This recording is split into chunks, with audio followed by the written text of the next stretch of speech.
Hi! So, if you're new here, my name is Johan, I'm from France. As you may already guessed it. And today we'll give a closer look at the Squier Stratocaster HSS from the Affinity series, which is the second cheapest range from Squier and maybe probably the most popular guitars for beginners since like what?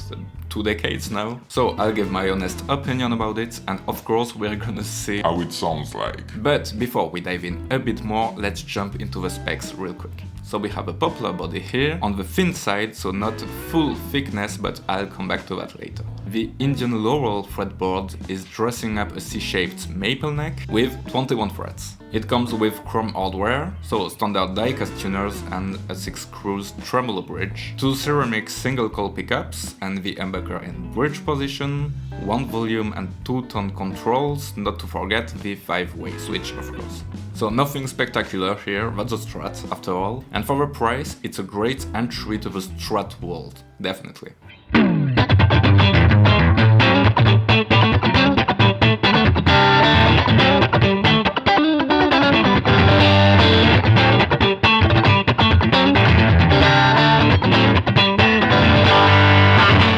But here's why I don't really dig it that much personally, even though I'm a big Squier fan. These are my own personal impressions, okay, so take it with a pinch of salt, you know? So first, I don't usually mind about thinner bodies, and it's maybe not even about that, but I kinda feel like the thickness is missing in some ways. Yes, the pickups are bright anyway, these are cheap ceramic pickups, you know, and I would have loved to see Alnico pickups in there, to be honest. But still, something's missing in the low-mid frequencies in my opinion. I just don't feel like the body is giving what this guitar needs, if that makes sense. Definitely something hard to explain with words anyway, but even though I dig the more stratitones of the Affinity, it's definitely something I don't feel with the PV Raptor Plus, for example, which is an even cheaper guitar than this. Next is the neck.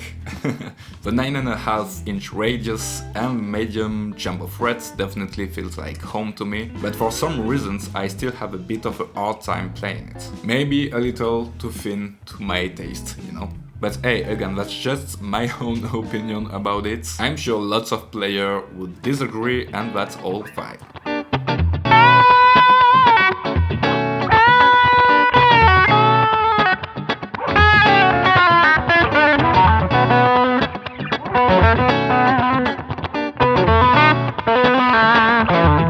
That said, and on a more objective note, if you're a beginner or even an intermediate player like me, for a price you can't go wrong with this guitar honestly. It feels like a quality, well-built instrument, the neck is very easy and fast to play thanks to the satin finish on the back, makes it objectively very enjoyable to play. The hardware keeps it in tune well enough, but as I always say, I do not use the tremolo arm, you know, so definitely helps with stability.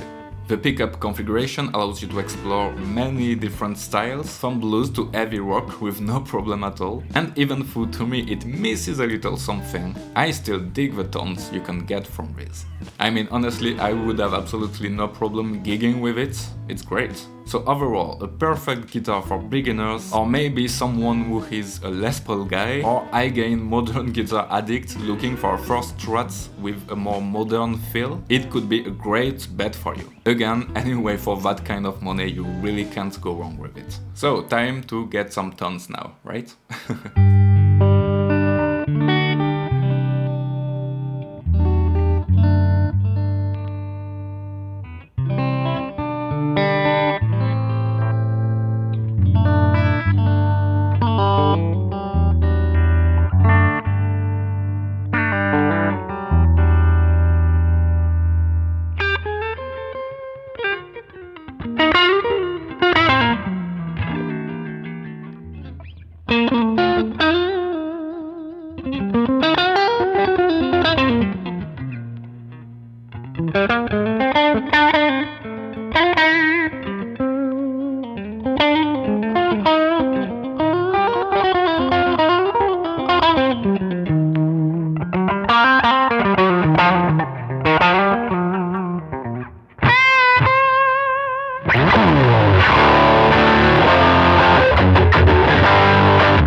Thanks so much for watching this. I hope that was helpful for anyone. If you have any question, feel free to ask in the comment section below. Or if you have any suggestions, maybe. Suggestion. Oh man, that's hard. Yeah, you got it. Maybe you would like me to talk about the pros and cons between the Affinity and the PV Raptor Plus, for example. Let me know, and until next time, stay safe, have fun, and of course, be funky. Bye, ciao, ciao.